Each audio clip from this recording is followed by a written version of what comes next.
Nehezen hiszem, hogy volt már ennél kellemetlenebb helyzetben mikrofon előtted. Nem, amúgy. Tehát egy-egyes döntetlent értünk el. A 94. percre kapott góllal, ugye a játékvezető bemutatta a hosszabbítást, és ott kaptunk egy gólt, 1-0-ás vezetésünket, de megdicsértük a fiúkat, remekül játszottak. Még mindig nem.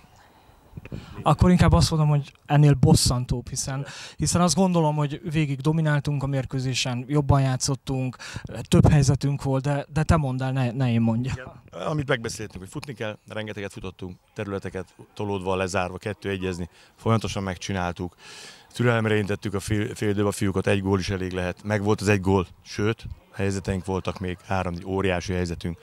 És a fiatalság bohósága végén még ugye gólt akartunk rúgni a 93. percben, ott egy rossz visszapaszból, de még ott is visszafutottunk, nem fautoltunk, levitték a szélére, és hát aki látta, az látta, aki nem, az úgy se hiszi el, hogy leblokkoltuk a lövést, fölpördül a labda, és elég pördül, és 1 méterről be tudják bólintani, úgyhogy a kapusunk ugye elment a lövésre, tehát így, ahogy mondtad, ez PEC sorozat, de megint láttunk azért most már megint előremutató jeleket. Sok jó teljesítmény, egymásért küzdöttek a fiúk.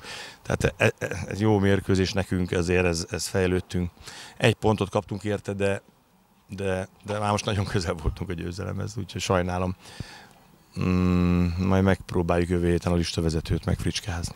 Igen, éppen ezt akartam kérdezni, hogy most a tabellán egy középcsapat, tehát egy középen elhelyezkedő csapat ellen én azt gondolom, hogy jobban játszottunk, felülmúltuk őket.